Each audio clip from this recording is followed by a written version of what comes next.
خوش نصیب ہے وہ مٹی جس کے بیٹے اپنی ماں پر آنے والی آنچ کو اپنے خون کے دریا میں بہا دیں۔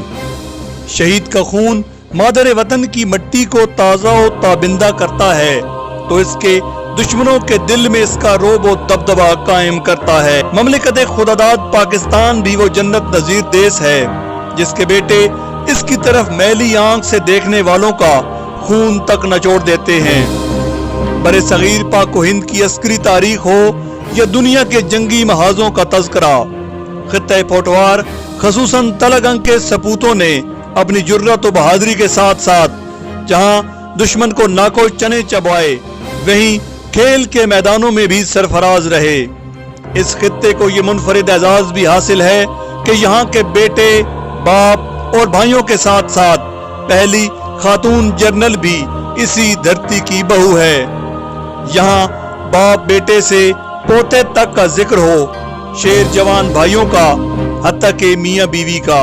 قیام پاکستان سے لے کر اب تک اس خطے کے جرنیلوں کا ذکر کیا جائے تو اس میں سر فہرست ایئر مارشل ملک نور خان نظر آتے ہیں۔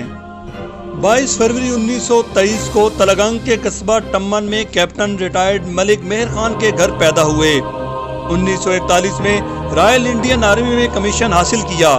1965 میں پاکستان ایئر فورس کے کمانڈر ان چیف بنے۔ ان کی قیادت میں ایئر فورس نے اپنے سے کئی گنا طاقتور دشمن کا غرور خاک میں ملا دیا۔ آپ کو علاقے کا واحد ایئر مارشل ہونے کا اعزاز بھی حاصل ہے۔ آپ کی خدمات کے صلہ میں آپ کو ستارہ جرت، ہلال شجاعت، ہلال قائد اعظم اور ستارہ پاکستان کے اعزازات دیے گئے۔ آپ گورنر مغربی پاکستان یحییٰ خان کی کابینہ میں وزیر، 2 بار PIA کے چیئرمین اور رکن قومی اسمبلی رہے، اور یوں مین آف سٹیل کے طور پر پہچانے جانے والے ملک نور خان نے ریٹائرمنٹ کے بعد بھی مملکت خداداد کی خدمت جاری رکھی۔ یوں تو تلگنگ اور لاوا کو یہ اعزاز حاصل ہے کہ ان کا کوئی گاؤں یا کوئی روڈ ایسا نہیں جہاں شہید کی آرام گاہ یا کتبہ نصب نہ ہو۔ مادر وطن کو اپنے خون کا نذرانہ پیش کرنے والے سینکڑوں جوانوں کا تعلق اس علاقے سے ہے۔ انہی میں فرد حسیب حیدر شہید کا تعلق بھی تلگنگ سے ہے۔ بچپن سے ہی منفرد شخصیت کے مالک تھے۔ آرمی میں بحیثیت لیفٹیننٹ شمولیت کی اور اپنے دادا بریگیڈیئر عبدالرزاق کی یونٹ میں بطور افیسر تعینات ہوئے۔ کارگل کے محاذ پر مادر وطن کا دفاع کرتے ہوئے بھارت کے سب سے اہم آفیسر اور کارگل آپریشن کے ماسٹر مائنڈ میجر کالیا کو ساتھیوں سمیت واصل جہنم کیا۔ حسیب صاحب کے بارے میں بتائیے گا کہ ان کی شہادت کیسی ہوئی اور کون کون سے آپ کے جو فیملی ممبرز ہیں جو پاکستان آرمی کے ساتھ یا کسی بھی فوج کے ساتھ منسلک ہیں۔ میں کیپٹن حسیب حیدر شہید کا بڑا بھائی ہوں۔ ان کے بارے میں یہ بتانا چاہوں گا کہ جون 1999 میں وہ کارگل سیکٹر میں تعینات تھے۔ تو وہاں پر دشمن نے جب اٹیک کیا ہے تو ہماری بہادر افواج نے اس کا بھرپور دفاع کیا، نہ صرف دفاع کیا بلکہ ان کو خاک جانے پر مجبور کیا۔ کیپٹن حسیب شہید نے دشمن کی ایک چوکی پر حملہ کیا according to the order of their CO، اور اس میں انہوں نے اس چوکی پر موجود تمام افراد جو تھے وہ ان کے مقابلے میں مارے گئے، جس میں ایک انڈین مشہور آرمی میجر کالیا تھا۔ لیکن دشمن کے جوابی آرٹلری کے فائر میں کیپٹن حسیب اور ان کے 10 ساتھی شہید ہو گئے۔ صرف ایک آدمی جو ہے وہ واپس کیمپ میں پہنچنے میں کامیاب ہوا۔ انہوں نے انتہائی دلیری سے اپنے مادر وطن کا دفاع کیا اور حکومت پاکستان نے ان کی بہادری کے خلاف میں ستارہ جرت کے اعزاز سے۔ اس کے علاوہ یہ روایت جو ہے یہ آرمی والی یہ ہمارے خاندان میں چلی آ رہی ہے۔ کیپٹن حسیب کے دادا محمد رزاق 1929 میں انڈین آرمی میں اس وقت ایز اے سپاہی بھرتی ہوئے اور اپنی صلاحیتوں کے بلبوتے پر انہوں نے رائل انڈین فورس میں، اور پاکستان جب بنا تو وہ میجر کے عہدے پر سیکنڈ ورلڈ وار میں 1939 سے 1945 تک شرکت کی اور مختلف معاہدوں پر شرکت کی. 1969 میں وہ ایز اے بریگیڈیئر ریٹائر ہوئے. حکومت پاکستان نے انہیں ان کی شاندار خدمات کے سلسلے میں قائد اعظم سے نوازا. اس کے علاوہ کیپٹن نصیب حیدر شہید کے ماموں محمد سہیل ایئر کوموڈور کے عہدے سے ریٹائر ہوئے. اس کے علاوہ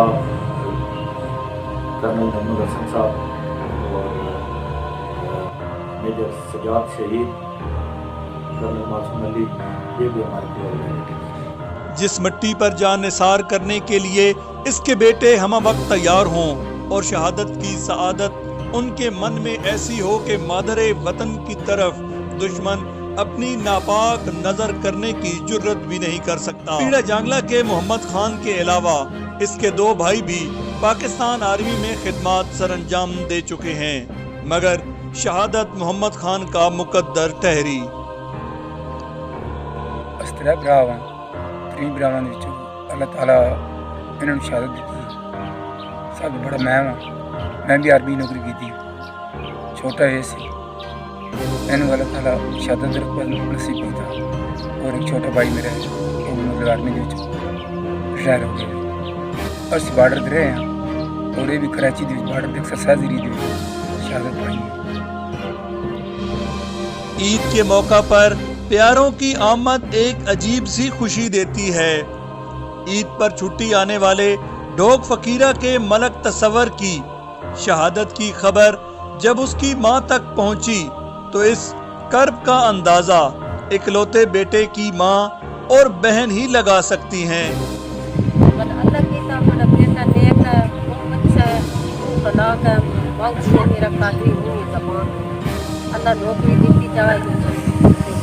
شہیدوں کی سرزمین کے ایک اور سپوت غازی کیپٹن سید منور حسین شاہ نے کئی بار موت کی آنکھوں میں آنکھیں ڈالیں. 1965 کی جنگ میں سیالکوٹ کا مشہور محاذ چونڈا جو بھارتی ٹینکوں کے قبرستان کے نام سے مشہور ہوا پر دشمن کو ناکو چنے چبوائے. پاکستان بننے سے لے کر اب تک آپ نے کتنی جنگوں میں حصہ لیا اور کیا کیا وہاں پر واقعات ہیں وہ ہم سے شیئر کریں. میں PO 37 مریل کیپٹن سید منور حسین شاہ. میں نے آرمی جوائن کی ہے 16 اپریل 49 کو. میری پہلی پوسٹنگ جو ہے وہ 8 میڈیم دی گریٹ ریجمنٹ میں تھی. وہاں پر میں نے مختلف کورسز وغیرہ کیے ہیں اور کورسز کے بعد پھر وہاں پر انڈیا کی طرف سے کچھ بار بار حالات خراب ہوئے ہیں. اس کی وجہ سے 8 میڈیم نے سیالکوٹ سے موو کیا ہے شام جوڑیاں سیکٹر پر، جبکہ میں ایک بیٹری کا GPO تھا. GPO ہوتا ہے گن پوزیشن آفیسر، اس کے پاس 6 گنیں ہوتی ہیں. میرے پاس 5.5 انچ گن تھی جس کا گولا وغیرہ 80 پاؤنڈ کا ہوتا ہے اور رینج 18,000. ہم نے سبھی کو کراس کیا فائرنگ کرتے کرتے، مطلب جوڑیاں کو ہم پتہ کرنا چاہتے تھے کہ انڈیا نے لاہور اور سیالکوٹ سیکٹر پر حالات گڑبڑ کر دیے، جس کی وجہ ہماری ریجمنٹ کو واپس سیالکوٹ ڈپلائی ہونے کے لیے آرڈر ملا. میری یونٹ کی 2 بیٹریاں جو تھیں وہ پراپر چونڈا سیکٹر کی طرف ڈپلائی ہوئیں اور ایک میری بیٹری 19 میڈیم بیٹری جس کا میں GPO تھا ہم پراپر سیالکوٹ میں ڈپلائی ہوئے. میری عام ہماری آرٹلری کی جو یونٹ ہوتی ہے اس کا گن 90 ڈگری کو اس کا آرک آف فائر ہوتا ہے، لیکن چونکہ میں سینٹر میں تھا میرے پاس 2 سیکٹر تھے. تو باہر سیکٹر تھا جو 70 ڈگری پر تھا اور چونڈا تھا جو 90 ڈگری پر تھا. مطلب تقریباً مجھے 180 ڈگری کور کرنا ہوتا تھا. میرے جنرل اس وقت کمانڈر جو تھے جنرل ٹکا خان تھے. क्योंकि मेरी बैटरी का बहुत अहम रोल था, क्योंकि मैं चमिंडा को भी एंगेज कर रहा था और गुलबहार सेक्टर को भी एंगेज कर रहा था। उस वजह मुझे कई बार मेरे काम विजिट किए उन्होंने और मुझे शाबाश दी। इसी दौरान उन्होंने मेरे सिपारे जुर्रत के लिए रिकमेंडेशन मांगी मेरे सीओ से।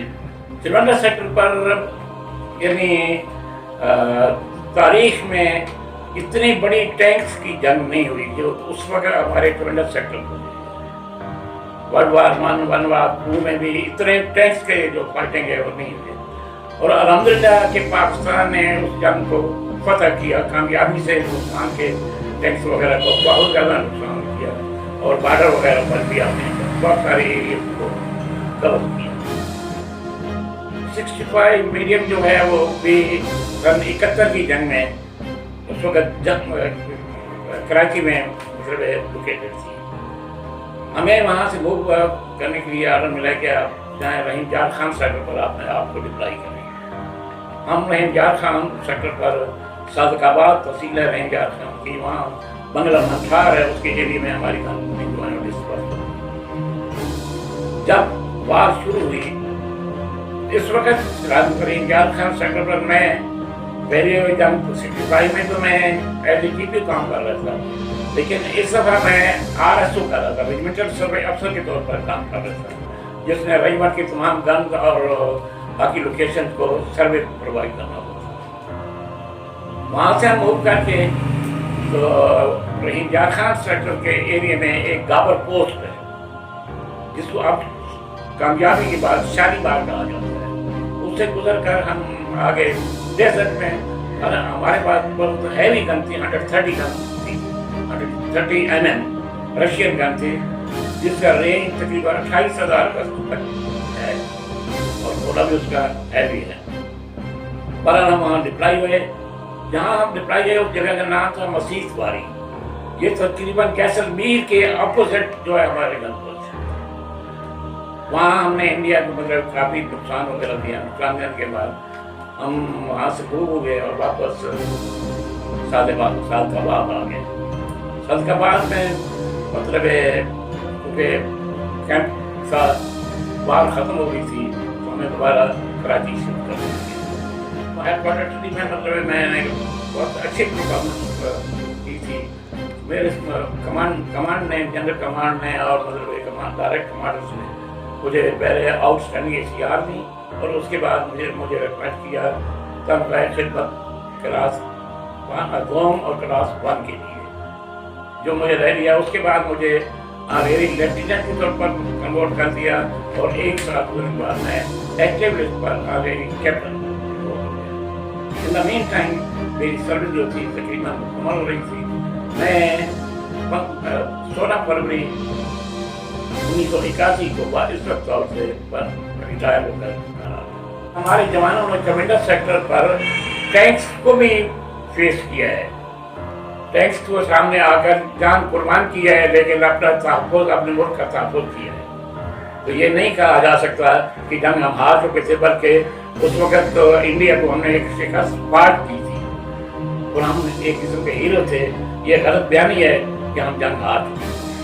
ताशकंद मुआहदे के बाद जब हमारी पाकिस्तान आर्मी को वो पोजीशंस छोड़नी पड़ी जिस पर वो काबिज हो चुकी थी, अभी आपने जिक्र भी किया कि हमें उसका दुख है, तो क्या समझते हैं कि अगर हम वो पोजीशंस ना छोड़ते तो क्या हमारी पाकिस्तान आर्मी के पास इतनी कैपेसिटी थी कि हम सस्टेन कर सकते थे उन पोजीशंस को? ये हम सस्टेन भी कर सकते थे और प्लस हम यानी प्लस की तरफ होते कि अपनी जो बीमार थी, हमारी जो ख्वाहिशात थी उनसे हम मनवा सकते थे और वो हमारे कदमों में रहने के लिए भी तैयार थे। 65 और 71 की जंग हो या कारगिल की जंग, इन तमाम जंगों में पाकिस्तान आर्मी का यही गिला है कि हमें सियासी क़यादत ने पसपा होने पर मजबूर किया और हम वो जंग जो कि महाज पे जीत चुके थे वो टेबल पर हार गए। इस बारे में आपका क्या ख्याल है? मैं एक फौजी की हैसियत से, क्योंकि सियासत से मेरा वास्ता नहीं है, हम फौजी जो होते हैं सिपाही होते हैं और सिपाही का काम है लड़ना, छाती पर गोली खाना। तो सियासी के मुताबिक मैं कुछ नहीं कर सकता, लेकिन एज ए फौजी हमने दोनों जंगें जीती हैं। सिवाय बंगाल के जहाँ पर फौज को कोई स्कोर नहीं थी, अरेंजी थी, 2-3-4 और गैर ममालिक इंडिया उसके बांग्लादेश का मदद कर रहे थे, जिसकी वजह हमारी फौज वहाँ नाकामयाब हुई है। अदरवाइज जहाँ तक उनके फाइट करने का ताल्लुक है वो होना अपनी जगह ठीक फाइट। जंगें तो फौज लड़ती है, मगर आवाम की सपोर्ट एक बुनियादी हैसियत रखती है। किसी भी फ़ौज की जो महाज जंग पे होती है उसकी सपोर्ट बड़ी इंपॉर्टेंट होती है आवाम की।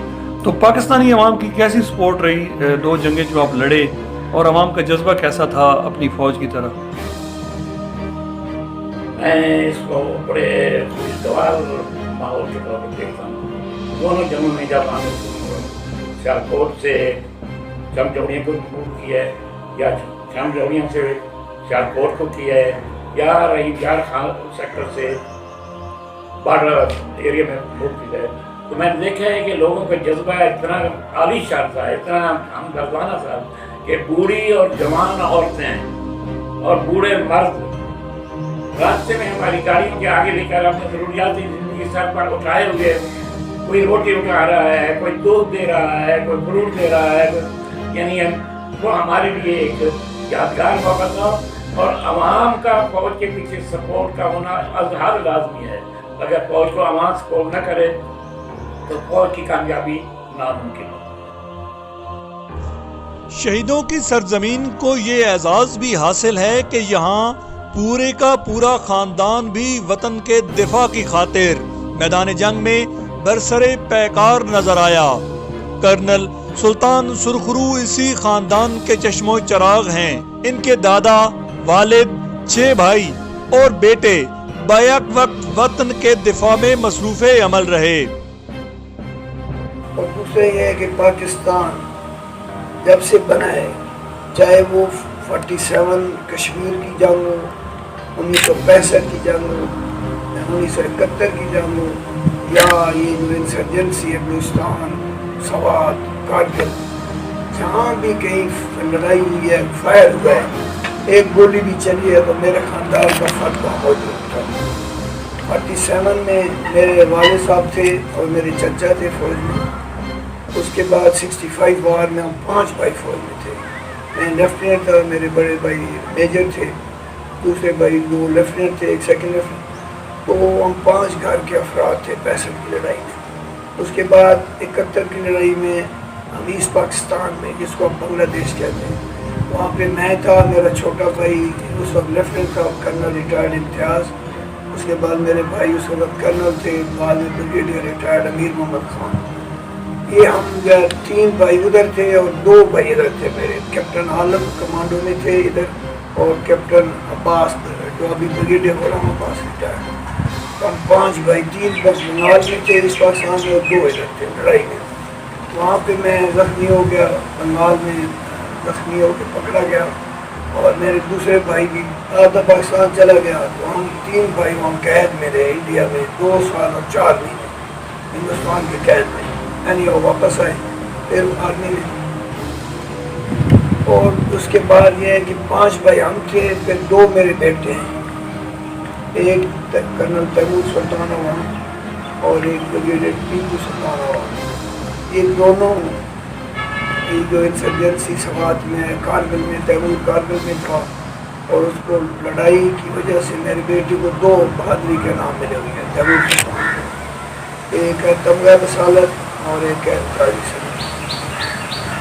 इस तरह मेरे बड़े भाई में छोटा भाई ब्रिगेडियर गुलाम अब्बास अवान, उसको भी 2 अवार्ड मिले हुए हैं इसी लड़ाई की। तो हमारे घर में तकरीबन, और जो मेरा एक भाई कैप्टन शहीद हुआ छोटा, कैप्टन आलम शहीद कमांडो में था, मुझसे छोटा था, और वो 1974 में इसी इंसर्जेंसी में जैसे आजकल हो रहा है बलूचिस्तान और सवात और इस इलाके में, वहाँ पे शहीद हुआ।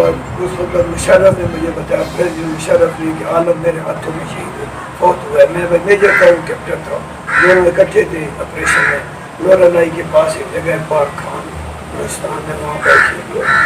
तो मतलब हमने तो हमारे घर में बड़ा खून दिया हुआ है ज़मीन को, लेकिन हमें फ़ख्र है कि हम इस मुल्क के रखवाले हैं, और इंशाल्लाह पूरा इलाका मेरा आजी और शहीदों का इलाका है। और ये तमाम लोग हमारे आज पाकिस्तान में ज़्यादातर होते हैं। और माशा नूर खान जब एयर चीफ थे तो मैं उस वक्त लेफ्टिनेंट था फौज में, 1965 की लड़ाई थी और एयर मार्शल एयर चीफ थी।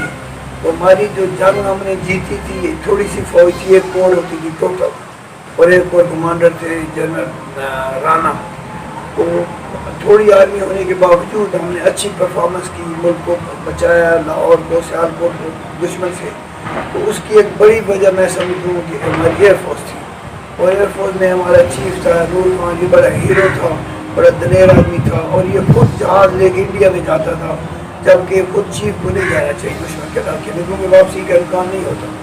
दुश्मन पीछे जहाज़ लग जाते हैं, नीचे से तोपें मारती हैं, उसमें मारने भी है, भागने भी है, बच के वापस आने। तो नामलिक लोग नहीं जाते, कभी भी चीफ दुश्मन के इलाके में नहीं जाता, लेकिन वाहिद शख्स था एयर मार्शल नूर खान, जो खुद जहाज़ लेके दुश्मन को जाने मारने जाता था, कई दफ़ा गया।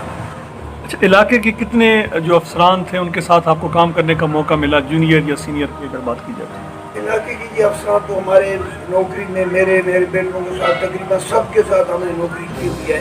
जो हमारे साथी हैं मेरे साथ के मुझसे जूनियर ब्रिगेडियर फतेह है, दंदा शाह बिलावल का, कर्नल नज़ीर है बिलालाबाद का, इस तरह और हैं लोग जिनके साथ जनाब है, लेकिन इकट्ठे एक यूनिट होती है ना हमारी, उसमें तो मेरे नहीं था, लेकिन हर जगह इलाके के लोग थे, एक स्टेशन पे होते थे इकट्ठे। कोई खुशगवार वाक़या फौज का जो मतलब आपको जब भी याद आता है तो आपको मतलब बड़ा महसूस होते हैं उससे? हाँ, मैं बस बहुत से वाक़यात हैं, लेकिन एक है बांग्लादेश में।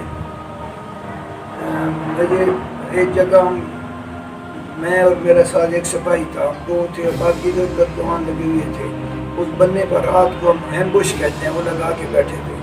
तो आगे से कोई 68 कुछ मुफ्ती बहनी उनको कहते थे, जैसे इनको कहते हैं ना तालिबान, वहाँ उनको थे मुफ्ती बहनी, वो थे कुछ इंडिया के थे, मिलकर आ रहे थे, तो उसी बनने पर आ रहे थे कुदरती। इधर भी चावल थे, दोनों तरफ चावल, 4-5 फुट पानी था, उसमें तो आने से जब आए 2 बजे तो नेचुरली हमें फायर करना पड़ा। तो उससे ऊपर बिल्कुल आ गए थे, तो वो बड़ा अच्छा है पेशेंट का, और वो मुझे याद आता है। कहता है फटवार, इसके लोग बहैसियत फौजी जो है वो कैसे आपने पाए? असल में जी हमारा एरिया ट्रेडिशनल फौजी है, मतलब हमारे हमेशा हमारे पापा वजदा सब इलाके के पूरे लोग, मैंने देखा है कि हमारे जवान बड़े दलेर हैं, बड़े वफादार हैं, मुल्क के साथ इस तरह मज़हब के साथ बड़े उनका लगाव है, और कुर्बानी देना जानते और दे रहे हैं। आप जाए किसी गांव में चले जाएं, किसी कब्रिस्तान में चले जाएं, आपको झंडे ही झंडे नजर आएंगे, शहीदों के झंडे हैं।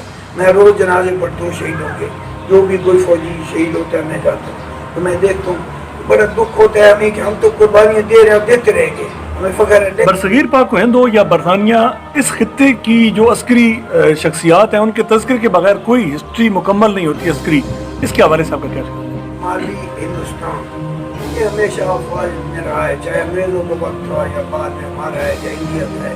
आप देख रहे हिंदुस्तान में नॉर्थ जो है, जिसमें डोगरे हैं, सिख हैं, इधर हम हैं, फिर पठान हैं, ये सारा नॉर्थ इंडिया है। तो ये सारा हमेशा ट्रेडिशनल फौजी रहे हैं। साउथ में आप चले जाए, सिंध है या इंडिया का साउथ है, बड़े कम थे फौजी, पहले भी और अभी भी कम है। तो ये हमारा एक किस्म का प्रोफेशन रहा है हमेशा से। बारानी इलाका है तो वही नॉर्थ के लोग, चाहे हिंदुस्तान हो पाकिस्तान हो, आप ऊपर से ले लें नेपाल, उसके गोरखे जाए लगते हैं, वो भी नॉर्थ है। फिर आगे चले आए, सिख है, नॉर्थ है, हम हैं, पठान है। तो ये नॉर्थ इंडिया जो है ये हमेशा तारीखी तौर पर देख ले और इनका रिकॉर्ड देख ले, ये ज़मीन के बेटे होते हैं, ज़मीन के लिए लड़ते हैं और वफादार लोग होते हैं, दलेर होते हैं, चाहे इंडिया में उनके पास। इतनी अस्करी तारीख है हमारे इस खत्ते की, मगर बदकिस्मती ये है कि ना ही हमारे पास कोई अच्छा फौजी फाउंडेशन का हॉस्पिटल बना, ना ही कोई अच्छा कैडेट कॉलेज बना। इतने अच्छे फौजी जवान और इतने अच्छे फौजी ऑफिसर्स हमारे खत्ते ने दिए, मगर हमारे खत्ते को प्रमोट नहीं किया गया। बेशक वो अस्करी लिहाज से ही होता, मगर प्रमोट नहीं किया गया। इसकी क्या वजह है? असल में इसकी कई वजूहत है। पहली तो बात यह है कि कंपेयरिंग चकवाल एंड हमारे बाबा और तलंगाना के इतने सीनियर अफसर नहीं रहे। अरमा से नूर खान थे, जनरल अखनेवाल था या जनरल शेर बहादुर था बाबे का, वो एक रहे एक वक्त में। तो एक बंदे की आवाज़ थी, एक वक्त में अब चकवाल किस वक्त भी 15 या 20 जनरल हाजिर सर्विस भी हैं, रिटायर्ड भी हैं। तो उनके जो वेट होता है, वजन होता है, वो भी तो होता है। इसलिए चकवाल में आप देखिए कलरघार में फौजी फाउंडेशन हॉस्पिटल है, बहुत बड़ा कॉलेज है, और इस तरह चकवाल में यहाँ एक बना था हॉस्पिटल दंगा शाह बिलावल में, लेकिन उसकी हाजिरी इतने कम पेशेंट होते थे, मैं खुद जाता रहूँ, पूरे वार्ड में 2 बंदे लेके बाजी 2 ही दाखिल हैं, तो उसकी इनकम इतनी कम थी, इन्होंने सोचा कि इतना खर्चा कर रहे हैं, जंगल में बना हुआ है, कोई जाने को तैयार नहीं, और पेशेंट क्या इस महीने में 20 आए थे, 30 आए थे, तो उन्होंने कहा कि नहीं, इनको शायद जरूरत नहीं है, जहाँ हमारे लोग में तो एक और ट्रेंड है पूरे इलाके का कि हम सरकारी अस्पतालों में, फौजी अस्पतालों में नहीं जाते क्योंकि वहाँ फ्री इलाज होता है, हमारा एतबार ही इदारों पे नहीं है। निहायत ही कम उम्री में फौजी एजाज हासिल करने वाले तैमूर सुल्तान का ताल्लुक भी इसी खानवादे से है। उनका कहना है कि हमारे इलाके के जवानों ने इस वतन की मिट्टी को अपना लहू दिया, मगर यहाँ के अफसरान की इलाका में अदम दिलचस्पी की वजह से इलाका गूनागू मसाइल का शिकार है। तो पाकिस्तान की तारीख में ऐसा कोई ऑपरेशन नहीं है, ऐसी कोई लड़ाई नहीं है, ऐसी कोई जंग नहीं है, कोई ऐसी इंसर्जेंसी नहीं है जिसमें हमारी फैमिली ने पार्टिसिपेट ना की हो, शहादत ना दी हो, ज़ख्मी ना हुए हो। अगर ईस्ट पाकिस्तान है तो POW भी हुए हैं, मेरे वालिद भी ज़ख्मी हुए, मेरे 2 चचा भी ज़ख्मी हुए, मेरे चचा शहीद भी हुए, और हमने हर लिहाज से अपने पसीने और खून के साथ पाकिस्तान की तारीख लिखी। तो कोई ऐसा खुशगवार वाक़या अपनी तारीख का जब भी आपको याद आता है बहुत ही आपको फैसिनेट करता है? वैसे तो फौजी ज़िंदगी में अक्सर कहता हूँ कि ये एक वे ऑफ लाइफ है, ये एक प्रोफेशन नहीं है, इसको दूसरे प्रोफेशन से मिक्स नहीं किया जा सकता। यहाँ जो एफिलिएशन होती है वो भी लाइफ लॉन्ग होती है, और प्रोफेशन के साथ भी और एक दूसरे के साथ भी जो एफिलिएशन होती है, जो वाक़यात होते हैं बड़े दिलचस्प होते हैं। मैं अक्सर कहता हूँ कि फ़ौजी का बचपन जो होता है, अंदर से बच्चा होता है, वो कभी मरता नहीं है। वो एक जब भी वो इकट्ठे होते हैं तो एक ख़ास मूड में और उसमें होते हैं, और बेशुमार ऐसे वाक़यात हैं जिनमें पूरी पूरी किताबें लिखी जा सकती हैं। लेकिन अगर अपनी ज़िंदगी में मैं फ़ौजी लाइफ में खुशी महसूस करूँ तो कैप्टन में बहुत जूनियर कैप्टन था जब मुझे तमग़ा बसालत मिला था। अगरचे मुझे उसके बाद 2 और अवार्ड भी मिले हैं, शायद मेरा नहीं ख्याल इस वक्त तरगामी चकवाल को अफसर हुआ, जिसके बाद 3 अवार्ड, तारे इम्तियाज़ मिलिट्री, तमग़ा बसालत और इम्तियाज़ी सर। वैसे हमारी फैमिली के पास भी 9 अवार्ड हैं इस वक्त, यानी इमीडिएट फैमिली की बात करूँ, चचा, वालिद और मैं खुद। लेकिन वो जो मुझे तमग़ा बसालत मिला था फ़ौजी लिहाज से इतनी कम सर्विस में, शायद मेरे ख्याल में वो मेरे लिए एक बहुत स्पेशल दिन था और बहुत खुशी का। ऐसा वाक़या जो आपको जब भी याद आता है तो आपको गमगीन कर देता है कि ये वाक़या जो बहुत ज़्यादा आपकी ज़िंदगी में जिसने असर डाला हो?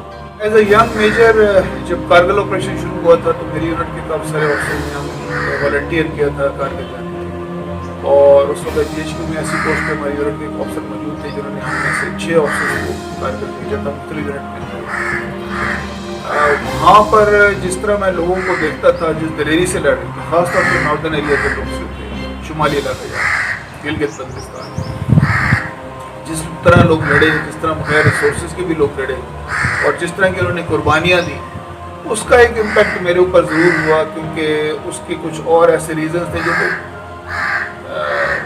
कुछ फौजी रीज़न्स भी हैं, कुछ सियासी रीज़न्स, कुछ दूसरे रीज़न हैं जिनको बोलना मुनासिब नहीं समझता। लेकिन जो निचले लेवल की लीडरशिप थी, कैप्टन मेजर लेवल की, लेफ्टिनेंट लेवल की, या इवन बिलो, जो खासतौर पर सिपाही और वो लोग थे, जिस तरह की उनकी कुर्बानियाँ थी उनको शायद उस तरह रिकगनाइज सियासी मजबूरी की वजह से नहीं किया गया।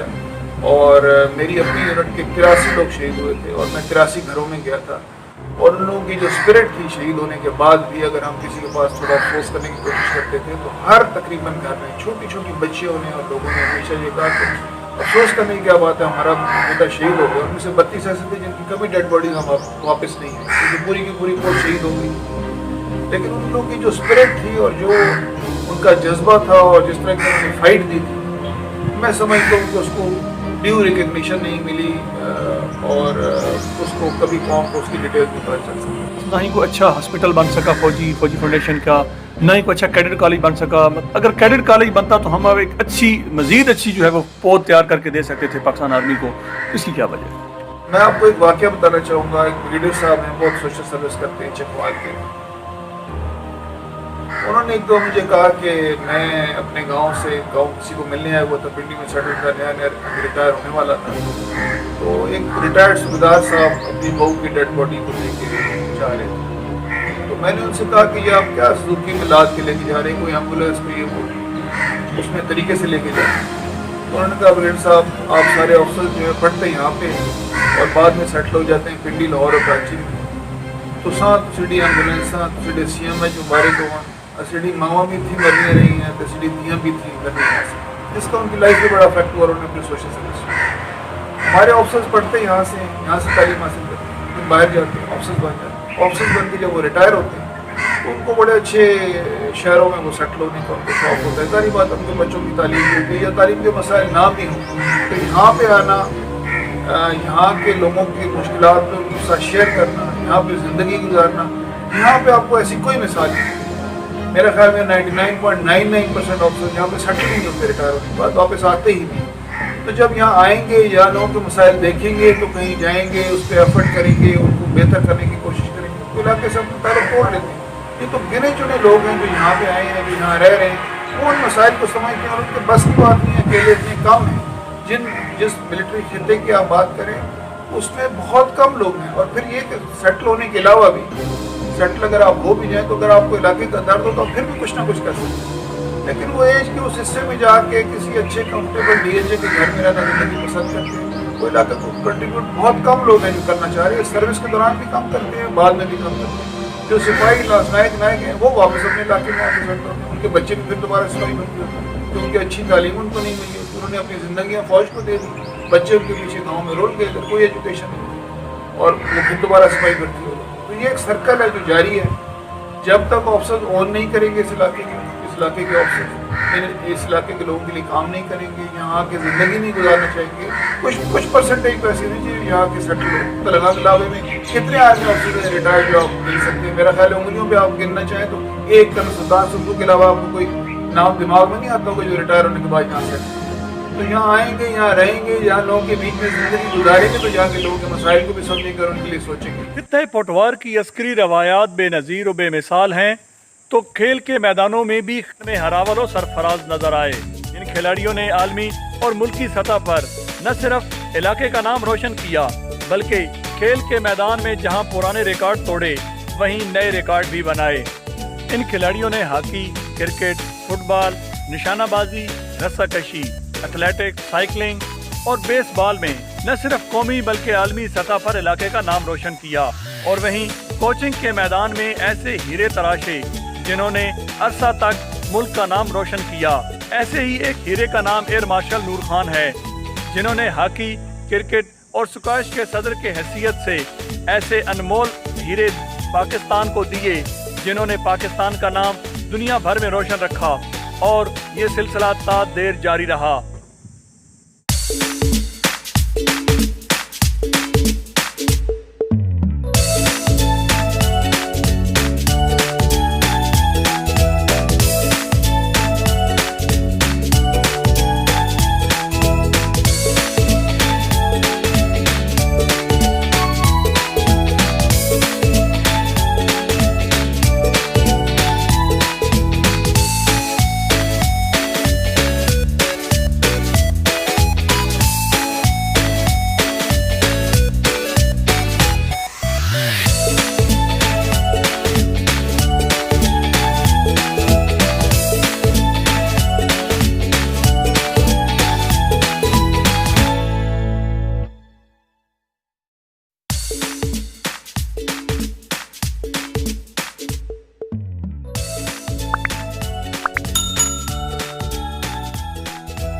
तलाकांग में खेल और इल्म दोस्त शख्सियत तारिक महमूद मलिक ने इन सितारों को किताब की कहकशां में महफूज करके अपने हीरोज को खिराजे तहसीन पेश किया।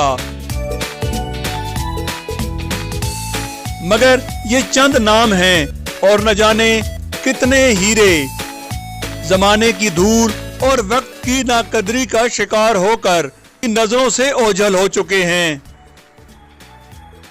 क़याम पाकिस्तान के बाद पाकिस्तान आर्मी, पाकिस्तान एयरफोर्स और पाकिस्तान नेवी ने मुल्क की दिफा के साथ साथ खेलों की तरफ ख़ुसूसी तौर पर तवज्जो दी, जिसकी वजह से हमारे इलाके के नौजवानों को खेल के मैदान में बेहतरीन सलाहियतें मनवाने का मौका मिला। पाकिस्तान तहसील तेलंगाना, तहसील लावा, डिस्ट्रिक्ट चकवाल, इसमें ज़्यादातर लोगों का رجحان چونکہ Pakistan army, Pakistan air force, Pakistan navy کی طرف ہے، ملازمت کے سلسلے میں ہمارے نوجوانوں نے ان میں ملازمت اختیار کی اور ملکی دفاع کو مضبوط سے مضبوط تر بنانے میں اہم کردار ادا۔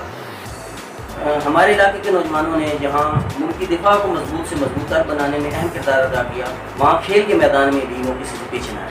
پاکستان آرمی نے ان کی صلاحیتوں کو چمکایا، انہیں بہتر کوچنگ مہیا کی، جس کی وجہ سے عالمی سطح پر تحصیل تلنگانہ اور لاوا کے کھلاڑیوں نے Olympic games, Asian games, South Asian games, world military games اور تعداد انٹرنیشنل مقابلوں میں gold, silver medal, bronze medal حاصل کرتے ہوئے ملک و قوم کا نام روشن۔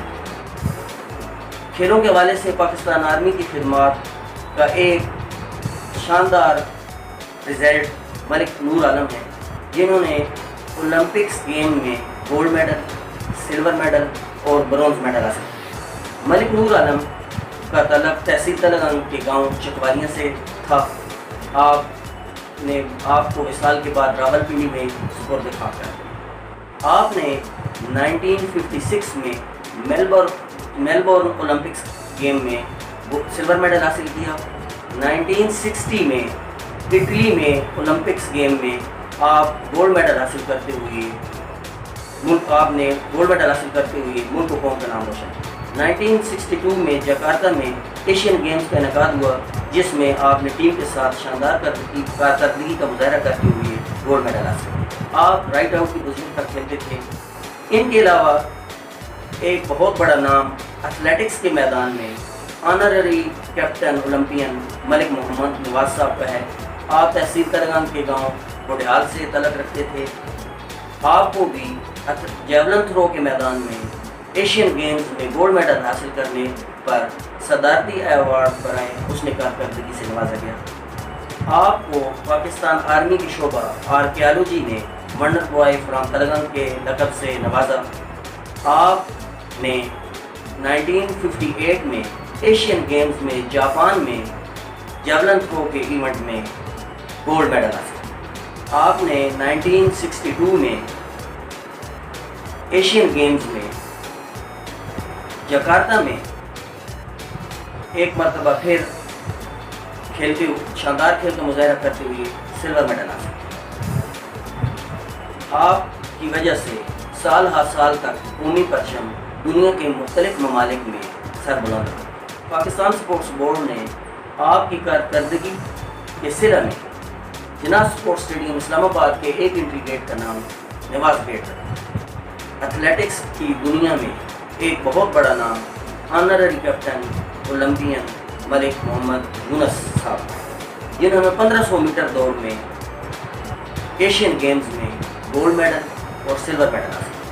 آپ کو بھی آپ کی شاندار کارکردگی کی صلہ میں حکومت پاکستان کی طرف سے صدارتی ایوارڈ برائے حسن کارکردگی سے نوازا گیا۔ پاکستان سپورٹس بورڈ نے آپ کو بیک بون آف پاکستان کے لقب سے نوازا۔ پاکستان سپورٹس بورڈ نے جناح سپورٹس اسٹیڈیم اسلام آباد کے ایک انٹری گیٹ کا نام یونس گیٹ رکھا۔ ہمارے لیے انتہائی اعزاز کی بات ہے کہ تحصیل تلنگانہ کے محمد نواز صاحب اور تحصیل لاوا کے ملک محمد یونس صاحب کے نام پر ایک انٹری گیٹ ان کے نام سے منسوب ہے۔ ملک محمد یونس تراب میں پیدا ہوئے۔ آپ الحمدللہ باحیات ہیں اور اپنی زندگی کے ایام تلنگانہ میں گزار رہے ہیں۔ تمن کے صوبیدار اولمپئن مقصود احمد انٹرنیشنل گولڈ میڈلسٹ تھے ہی، مگر ان کے والد آنرری کیپٹن محمد دین بھی اپنے دور میں پاکستان کی نمائندگی عالمی سطح پر کر چکے۔ بینکاک، جرمنی اور چین کے انٹرنیشنل ایتھلیٹک مقابلوں میں گولڈ میڈل اور سلور میڈل حاصل کیے، جبکہ قومی سطح پر 8 گولڈ میڈل، 4 سلور میڈلز اور 4 برونز میڈل حاصل کرنے میں کامیاب ہوئے۔ اس کے علاوہ 1965 کی جنگ کے میدان میں بھی اپنی صلاحیتوں کا لوہا منوایا۔ ان کے بیٹے صوبیدار مقصود احمد نے قومی سطح پر 22 گولڈ میڈل، 4 سلور میڈل اور 4 برونز میڈل حاصل کیے۔ مقصود احمد نے عالمی مقابلوں میں 2 گولڈ، 1 سلور جبکہ 4 برونز میڈل حاصل کرنے کے ساتھ ساتھ چکوال کے ایتھلیٹ عبدالخالق افجنڈ کا 43 سالہ ریکارڈ بھی توڑا۔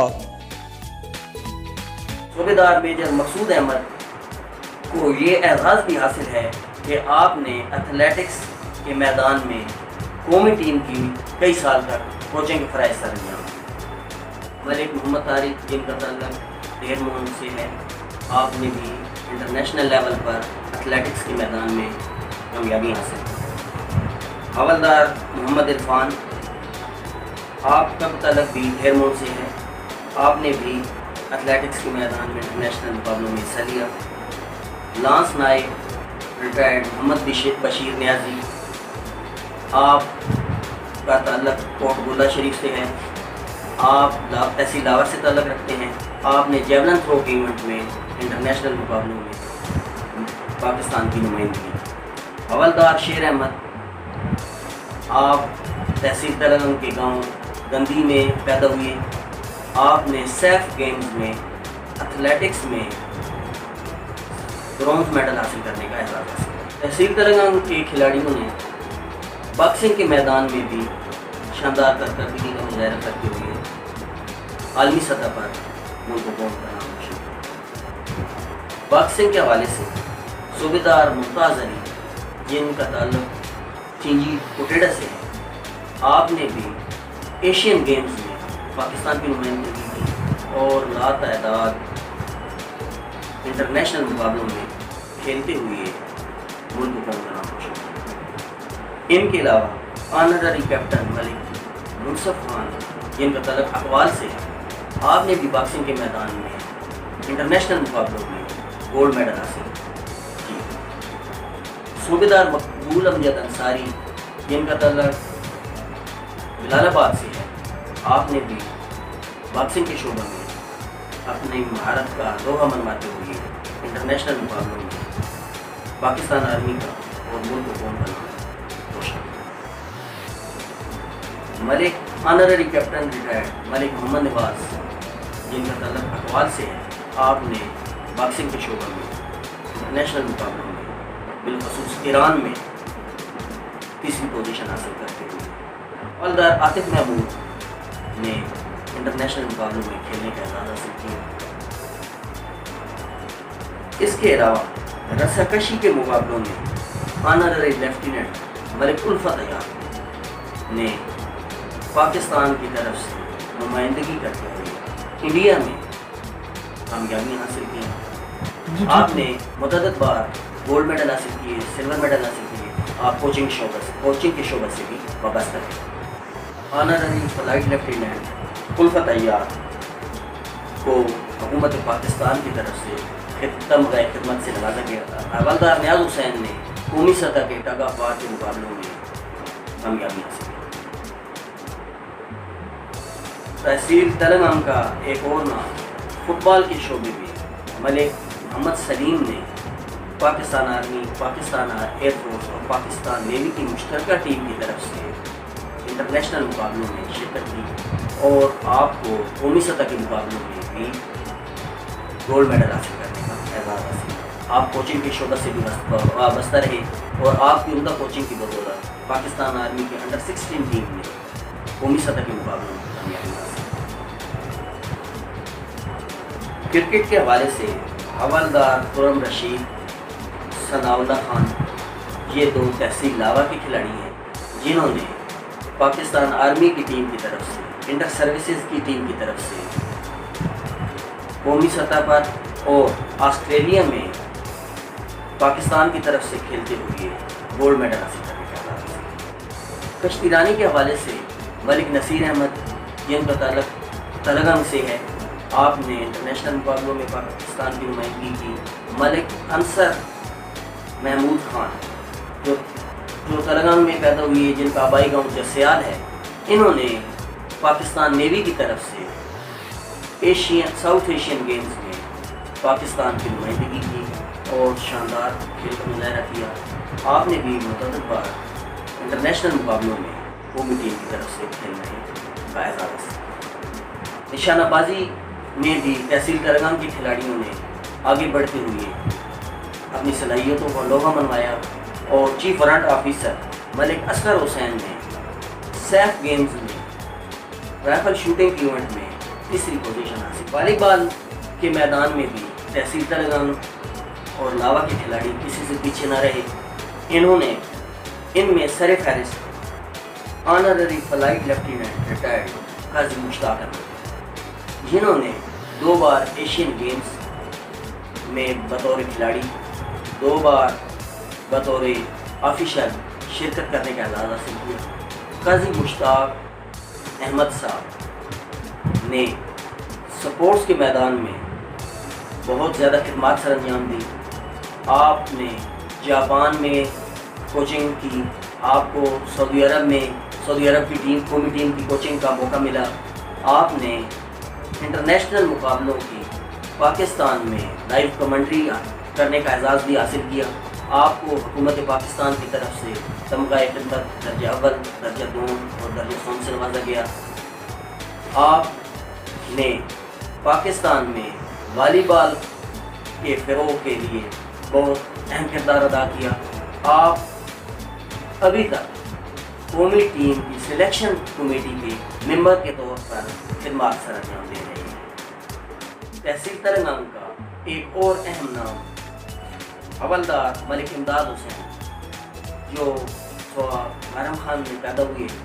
आपने पाकिस्तान के अलावा इंटरनेशनल मुकाबलों में क्विक स्पाइकर की पोजीशन पर शानदार खेल का मुजाहरा करते हुए पाकिस्तान की टीम को फतह दिलवाने में अहम किरदार अदा किया। इनके अलावा मलिक सुल्तान महमूद पाकिस्तान आर्मी के, जिन्होंने पाकिस्तान आर्मी की तरफ से फर्स्ट इस्लामिक गेम्स तुर्की के शहर अजमीर में मुनक़िद हुई, जिनमें कौमी टीम की नुमाइंदगी की और ब्रॉन्ज मेडल हासिल करने में कामयाब हुई।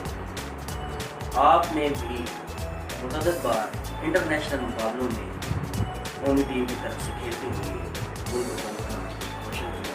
और तहसील तरगंग के खिलाड़ियों ने और लावा के खिलाड़ियों ने हैंडबॉल के मैदान में भी अपना लोहा मनवाया और बैनुल-अक़वामी सतह पर कामयाबी हासिल की। तहसील लावा के एक मशहूर व मारूफ खिलाड़ी हवलदार मलिक जावेद, जिन्होंने बीच हैंडबॉल के मुकाबलों में साउथ एशियन बीच हैंडबॉल चैम्पियनशिप में गोल्ड मेडल हासिल करने का एजाज़ हासिल किया। ये तहसील तरगंग के वो खिलाड़ी हैं जिन्होंने कोचिंग के शोबे में भी खिदमत सर अंजाम दी। आपकी उम्दा कोचिंग की वजह से पाकिस्तान आर्मी की टीम ने मुतअद्दिद बार कौमी चैम्पियनशिप में कामयाबी हासिल की। नायब सूबेदार मलिक आबिद हुसैन ने बीच हैंडबॉल और हैंडबॉल के शोबे में कौमी और बैनुल-अक़वामी सतह पर पाकिस्तान की नुमाइंदगी की। इस नेशनल लेवल पे कामयाब होने वाले खिलाड़ियों में सीनियर एथलेटिक्स के मैदान में सीनियर अटैक मलिक ताहिर शफीक, काजी मलिक बास खान, सूबेदार अब्दुल खालिक, नायब सूबेदार मोहम्मद दीन अमान, नायब सूबेदार मलिक रियाज हुसैन, नज़र हुसैन भट्टी, हवलदार आसिफ फिरोज चमट, नायब मलिक मोहम्मद सैसर, नायब तनवीर अब्बास, हवलदार रिटायर्ड अख्तर हुसैन। बास्केटबॉल के मैदान में नायब सूबेदार मोहम्मद हुसैन ने और नायब सैयद बासित अली हमदानी ने कौमी सतह के मुकाबलों में कामयाबी हासिल की। इनके अलावा बॉक्सिंग के शोबे में हवलदार मेजर रिटायर्ड मोहम्मद असगर भट्टी और माखा ने कौमी सतह के मुकाबलों में कामयाबी हासिल की। मार्शल आर्ट के हवाले से जफर इकबाल ने, जिनका ताल्लुक सिंगवाला गांव से है, इन्होंने कौमी सतह के मुकाबलों में गोल्ड मेडल हासिल किए। इनके अलावा मोटरसाइकिलिस्ट हवलदार मलिक निज़ामुद्दीन, जिनका ताल्लुक मलकवाल से है, इन्होंने मोटरसाइकिल के शोबे में शानदार खेल का मुजाहरा किया और हुकूमत पाकिस्तान की तरफ से इन्हें तमगा बसालत से नवाजा गया। त्राब के 2 भाई ऑनररी कैप्टन अब्दुल करीम और ऑनररी कैप्टन मोहम्मद दीन भी खित्ते के माथे का झूमर हैं। एक साल में 11 गोल्ड मेडल जीतने वाले अब्दुल करीम ने मजमूई तौर पर कौमी और बैनुल-अक़वामी मुकाबलों में 26 गोल्ड मेडल, 7 सिल्वर जबकि 2 ब्रॉन्ज मेडल हासिल किए।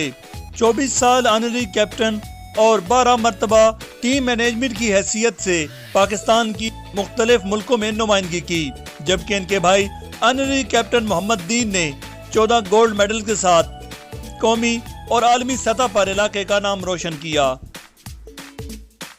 ہمارے قومی ہیروز جنہوں نے انٹرنیشنل مقابلوں میں، اولمپکس گیم میں، ایشین گیمز میں نمایاں کامیابیاں حاصل کی، ہم انہیں وہ مقام نہ دے سکے جن کے وہ حقدار تھے۔ اولمپکس گیم میں گولڈ میڈل حاصل کرنے والے کھلاڑی ملک نور عالم تھے، جنہوں نے اولمپکس گیم میں گولڈ میڈل، سلور میڈل اور 2 بار ایشین گیمز میں گولڈ میڈل حاصل کیا۔ ان کو کوئی پذیرائی نہیں ملی، ان کی کارکردگی کو نہیں سراہا گیا۔ حالانکہ جب پہلی دفعہ پاکستان نے انڈیا کو شکست دے کر اولمپکس گیم میں گولڈ میڈل حاصل کیا تو نور عالم نے رائٹ آؤٹ کی پوزیشن پر کھیلتے ہوئے شاندار کراس لگایا، جس کو نصیر بندہ نے گول میں کنورٹ کیا اور 1 گول سے ہم انڈیا سے جیتے۔ تو اس قومی ہیرو کو بھی قومی سطح پہ صدارتی ایوارڈ سے نوازا جانا چاہیے تھا۔ اتنے سارے کھلاڑی ہیں، مگر بدقسمتی یہ ہے کہ ہمارے پاس کوئی ٹریننگ اکیڈمی نہ ہونے کی وجہ سے ان کا جو ٹیلنٹ ہے، جو ان کی صلاحیتیں ہیں، وہ ضائع ہو رہی ہیں۔ اس حوالے سے آپ کیا کہیں گے؟ یہ ہے کہ ہمارے پاس بہت سارے انٹرنیشنل کھلاڑی ہیں اور تھے جو کوچنگ کے شعبے میں شاندار خدمات سر انجام دے سکتے تھے۔ پاکستان آرمی میں یا پاکستان ایئر فورس میں رہتے ہوئے تو ان لوگوں نے شاندار کارکردگی کا مظاہرہ کیا، کوچنگ بھی کی، لیکن تحصیل اور ضلع سطح پر، ڈویژن سطح پر ان کی خدمات سے استفادہ نہیں حاصل کیا گیا۔ ورنہ اگر یہ شخصیات اپنے علاقے میں بھی کوچنگ کے شعبے میں شاندار خدمات سر انجام دیتی، حکومت پاکستان، حکومت پنجاب ان سے یہ کام لیتی تو یہ آسان طریقے سے کوچنگ کے شعبہ میں ہمارے اور بھی کھلاڑیوں کو، نوجوانوں کو کھیل کے میدان میں آگے لے کے جا سکتے تھے۔ لیکن ہماری یہ بدقسمتی ہے کہ ان کی صلاحیتوں سے ہم نے وہ بھرپور فائدہ نہیں اٹھایا جن کے یہ حقدار ہیں۔ جو بھی انٹرنیشنل پلیئرز ہیں جن میں اولمپکس گیم میں، ایشین گیمز میں جن لوگوں نے خدمات سر انجام دی ہیں، ان کے نام پر کوئی روڈ منسوخ کیا جائے، کوئی ادارہ منسوخ کیا جائے۔ ان کا اگر کچھ بھی نہ ہو تو ان کو جو گاؤں کا جو ہائی اسکول ہے وہ ان کے نام پہ رکھ دیا جائے، تاکہ ان کا نام آنے والے وقتوں تک روشن رہے، تاکہ قیامت روشن رہے اور لوگوں ان کا نام پڑھ کے یہ سمجھتے رہیں کہ یہ وہ عظیم کھلاڑی تھے جنہوں نے ملک و قوم کا نام روشن کیا۔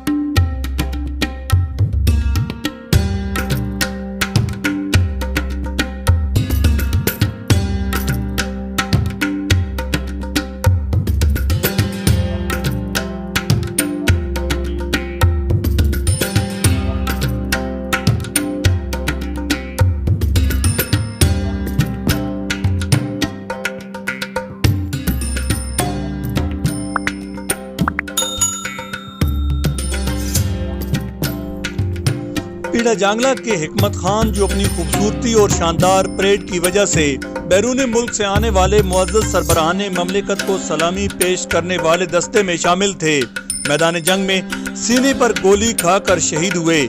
ان کے 2 بھائیوں صوبیدار میجر ریٹائرڈ محمد بشیر اور حوالدار محمد نذیر نے ایک ہی محاذ پر دشمن کا جواں مردی سے مقابلہ کیا۔ اب ان کے بیٹے، بھتیجے، بھانجے، داماد، پوتے اور نواسے مملکت خداداد کے دفاع کے لیے اسی جذبے سے سرشار ہیں اور دشمن کی سازشوں کے مقابلے کے لیے ہر محاذ پر اپنی خدمات سر انجام دے رہے ہیں۔ یہ 26 اپریل 1965 اس دفعہ کی ہے کہ یہ تقریبا علاقہ پونا وہ سندھ دا جڑا میرپور خاص تو اگے ڈپلو شہر ہے، ڈپلو تو اگے ساڑی حدود ہے جتنے کہ ساڑی رنجر دی پوسٹیں ہیں، اس تو اگے ایک جگہ ہی رن آف کش تے بیار بیٹ اس جگہ کا نام آیا۔ وہ بیار بیٹ جڑا جس وقت پارٹیشن ہوئی تو اتنے سارا سمندر ہے، مطلب دلدل ہی، جس کہ وہ پھر جس وقت سمندر بیک ہویا تو اس تو بعد پھر وہ ہندو آ کے اتنے بیٹھ گئے۔ پھر رنجر نے خبر دیتی بھائی یہ رن آف کش دے کے بیار بیٹ علاقہ ساڈا ہے، لیکن آ کے ہوں خوشی ہو گئی اور ٹوٹل کوئی 4-5 میل ایسے سطح زمین تو اٹھ والا سی، بڑی دلدل ہی، 2-4 درخت اس اتنے ان قابض ہو گئے۔ پھر اس تو بعد جو ہے کوٹے اسی ایسا تے جنرل ٹکا ہے ڈوی کمانڈر اور وہ جو بریگیڈیئر افتخار جنجوور صاحب تے ساڑے کرنل ہے मलक इकबाल साहब पे पिंडी गेब वाले इन्हें आर्डर मिला हुआ 2FF उतो मूव करे और वो ब्रिगेड पूरा मूव करके फिर डिप्लो आया, फिर उस उत्ते हमला किया, अल्लाह पाक ने फतह दी और उस दे विच इतना मतलब है कि साड़ी कई आदमी ने बिनट नाल जिहड़े रेफल नाल बिनट चढ़े उन्हें उस नाल फाइटिंग नाल उन्होंने लोगों मोर्चे जो कड्ढे तो उन्हें मारिया। फिर उस वक्त तो इलाका सारा खाली हो गया और साढ़े तो दूर है सी 80 किलोमीटर गुजरात काठियावाड़ के इलाके जिसनों उन्होंने जी मुकदस है मतलब है कि वो इबादत गाह वो जो सोमनाथ का मंदिर है, मकसद ऐसा उस फतह करना नहीं है बल्कि सिर्फ जी पार्टीशन असा इलाका आया रन अवकाश का असं वापस गिने असं वापस जा गया बस। फिर आर्डर मिला वा तुसी कसूर जो शहर है उत्थे वहीं किते कैंप लाओ और उदे अड़वा फिर रेल के जरिए असी कसूर पहुँचे।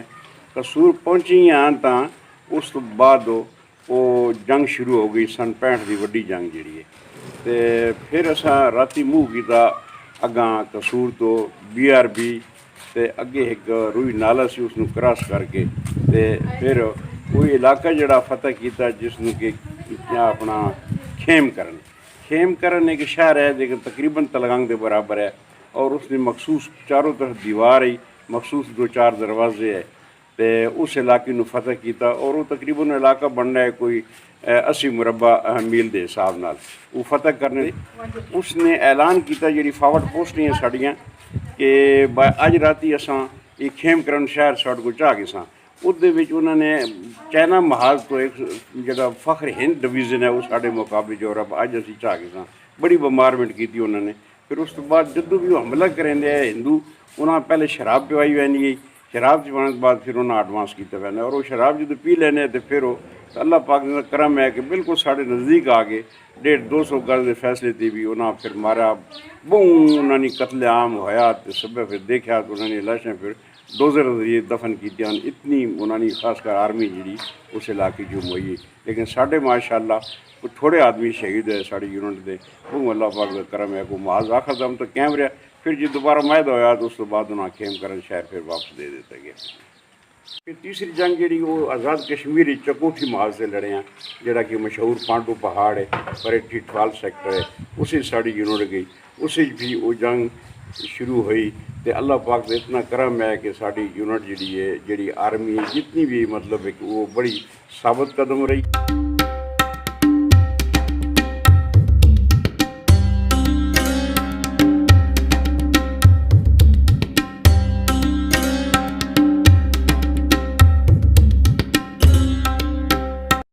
चविंडा को टैंकों का कब्रिस्तान बनाना हो या कारगिल के बर्फपोश पहाड़ों का दिफा, आपको इस खित्ते के नौजवान हर जगह सरबकफ नजर आए। इस खित्ते के नौजवानों ने जहां जंग के मैदान में अपनी सलाहियतों का लोहा मनवाया है, वहीं खेल के मैदान में भी इन्होंने वो रिकॉर्ड कायम किए जो रहती दुनिया तक कायम रहेंगे। Man of steel, backbone of Pakistan, wonder boy और एशियन बर्ड जैसे खिताबात से नवाजा जाना इस इलाके के नौजवानों की सलाहियतों का मुंह बोलता सबूत है। मगर वसाइल की कमी और मौके महदूद होने की वजह से कई वंडर बॉयज के अजायबात दुनिया तक न पहुंच सके। अपनी मखसूस तर्ज बुदोबाश और बहादुरी की वजह से यह खित्ता दुनिया भर में मुमताज और सरफराज नजर आता है। अगर इस खित्ते पर मुनासिब तवज्जो दी जाए तो यहाँ से निकलने वाले नौजवान पाकिस्तान का न सिर्फ दुनिया भर में नाम रोशन कर सकते हैं, वहीं पाकिस्तान के दिफा को नाकाबिल तस्खीर भी बना सकते हैं। दुनिया की अस्करी तारीख हो या खेलों का मैदान, इस खित्ते का तज़किरा किए बगैर तारीख मुकम्मल नहीं होती। पहली और दूसरी आलमी जंग अजीम के अलावा पाकिस्तान बनने के बाद भारत के साथ होने वाली तीनों जंगों और मुल्क दुश्मन अनासिर की सरकूबी के लिए अपनी जानों के नजराने पेश किए। यहाँ के हर गांव के कब्रिस्तान में आपको कई शहीद आराम करते नजर आएंगे। ये इस बात का सबूत है कि इस खित्ते के जवानों ने अपने खून से इस वतन का न सिर्फ दिफा किया बल्कि इसको मजबूत बनाने में अपना अहम किरदार अदा किया। बात अगर खेलों के मैदान की जाए तो man of steel, backbone of Pakistan, wonder boy और एशियन बर्ड जैसे खिताबात से नवाजा जाना इस इलाके के नौजवानों की सलाहियतों का एतराफ है। वही पाकिस्तान स्पोर्ट्स स्टेडियम्स के एंट्री गेट्स का नाम मोहम्मद नवाज और मोहम्मद यूनस रखे जाने का मतलब यही है कि खेल के मैदान भी इस इलाके के नौजवानों के बगैर पूरे नहीं होते। मगर बदकिस्मती की बात यह है कि यहाँ के नौजवान टैलेंट होने के बावजूद वसाइल की कमी और सहूलतों के फुकदान की वजह से نہ صرف اپنا ٹیلنٹ مکمل طور پر ظاہر کر سکے بلکہ اس کو پالش بھی نہ کر سکے۔ وہی مقامی افسران کی عدم دلچسپی کی وجہ سے اس علاقے میں کوئی ایسا بڑا ادارہ نہ بن سکا جو کہ یہاں کے نوجوانوں کے ٹیلنٹ کو پالش کرتا اور ان کو مزید بہتر طور پر ملکی اور عالمی سطح پر اپنی صلاحیتوں کے جوہر دکھانے میں ممد و معاون ثابت ہوتا۔ سپاہی سے لے کر جنرل تک تمام عہدے اس علاقے میں موجود ہیں۔ مارشل ایریا اور جرنیلوں کے گھر کے نام سے موسوم یہ خطہ اپنی تمام تر صلاحیتوں کے باوجود گوناگوں مسائل کی وجہ سے ملک اور علاقے کی بہترین خدمت کر رہا ہے، مگر یہاں پر کیڈٹ کالج، کھیلوں کے میدان اور پاکستان آرمی سے فارغ التحصیل ہونے والے کوچز جوانوں کی مناسب رہنمائی کریں تو یہاں سے کئی پرندے، کئی بیک بون آف پاکستان اور کئی مین آف دا اسٹیل کے ساتھ ساتھ ملکی دفاع کو ناقابل تسخیر بنانے کے لیے تو کئی کیپٹن فرحت حسیب حیدر شہید جیسے نوجوان اور کئی سید منور شاہ پیدا کر سکتا ہے جنہوں نے چونڈا کے محاذ پر دشمن کو ناکو چنے چبا دیے۔ اس مختصر وقت میں چکوال کے ہیروز کا ذکر کرنا مشکل ہی نہیں بلکہ ناممکن بھی ہے۔ یہ سلسلہ جاری رہے گا اور ہم اگلی قسط میں مزید گمنام ہیروز کا تعارف آپ کے ساتھ کراتے رہیں گے۔ امید ہے آپ کو ہماری ڈاکومنٹری پسند آئی ہوگی۔ کمنٹس میں اپنی رائے کا اظہار ضرور کیجیے گا، اس سے نہ صرف ہماری حوصلہ افزائی ہوگی بلکہ ہمیں کام کو مزید بہتر کرنے میں مدد ملے گی۔